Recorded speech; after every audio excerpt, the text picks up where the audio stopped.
Hello guys, അപ്പോൾ ഞങ്ങൾ കൊടുങ്ങല്ലൂർ പോവുകയാണ്. കൊടുങ്ങല്ലൂർ താലപ്പൊലിയൊക്കെയല്ലേ, അപ്പോൾ ജസ്റ്റ് ഞങ്ങൾ താലപ്പൊലി ഒന്ന് അടിച്ചു പൊളിക്കാന്ന് വെച്ച് പോവുകയാണ്. അപ്പോൾ ഞാനും മോനും വണ്ടിക്കാണ് പോണത്. അപ്പോൾ വണ്ടിയിലുള്ളവൻ്റെ ആ ഒരു കോപ്രായത്തരങ്ങളാണ്. അറ്റ് ലാസ്റ്റ് നമ്മൾ കൊടുങ്ങല്ലൂർ എത്തി ഗൈസ്. അപ്പോൾ അവിടെ ഓൾറെഡി അവിടെ പ്രോഗ്രാം സ്റ്റാർട്ട് ചെയ്തായിരുന്നു. ഞങ്ങൾ 2 ദിവസവും കഴിഞ്ഞിട്ടാണ് ഞങ്ങൾ അവിടെ എത്തിയത്. അങ്ങനെ ഞങ്ങളെല്ലാവരും കൂടി തൊട്ടിക്കുനാലിൽ വഞ്ചിയിൽ കയറാൻ വേണ്ടി ഞങ്ങൾ പോയി. അപ്പോൾ അതിൻ്റെ ആ ഒരു ക്യൂവും തിരക്കാണ് ഈ കാണുന്നത്. അങ്ങനെ അറ്റ് ലാസ്റ്റ് ഞങ്ങൾ വഞ്ചിയിൽ എത്തി ഗൈസ്. താലപ്പൊലി ആയിക്കഴിഞ്ഞാൽ മസ്റ്റാണ് ഞങ്ങൾ വഞ്ചിയും തൊട്ടിക്കൂനാലും കയറുന്നത്. അങ്ങനെ ഞങ്ങൾ വഞ്ചിയിൽ കയറി കഴിഞ്ഞു. അടുത്ത് ഞങ്ങളുടെ ടാർഗറ്റ് എന്ന് പറയണത് തൊട്ടിക്കൂനാലാണ്. പിന്നെ അതേപോലെ കുറേ പുതിയതായിട്ടുള്ള കുറേ റൈഡ്സ് ഒക്കെ ഉണ്ടായിരുന്നു.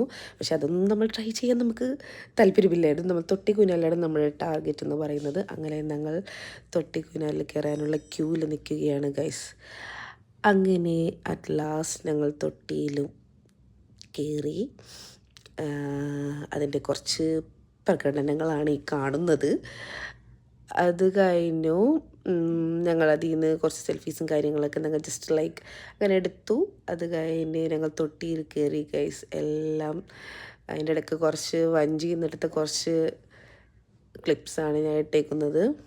അങ്ങനെ അത് കഴിഞ്ഞ് ഞങ്ങൾ പിറ്റേ ദിവസമായപ്പോൾ ഞങ്ങൾ ഒരു പാർക്കിൽ, അവിടെ അടുത്തുള്ളൊരു സൊസൈറ്റി പാർക്കിൽ പോയി. അതിൻ്റെ കുറച്ച് വ്യൂസാണ് ഈ കാണുന്നത്. സൊസൈറ്റി പാർക്കിൽ പോയിട്ട് കുറച്ച് അവിടെ എക്സ്പ്ലോർ ചെയ്ത് കഴിഞ്ഞ് അത് കഴിഞ്ഞിട്ട് ലാസ്റ്റ് ഞങ്ങൾ ഒരു ബേക്കറി കയറി. അവിടെ കയറി ചായ കുടിക്കുന്ന രംഗങ്ങളാണ് ഈ കാണുന്നത്. അപ്പോൾ ബൈ. അപ്പോൾ നെക്സ്റ്റ്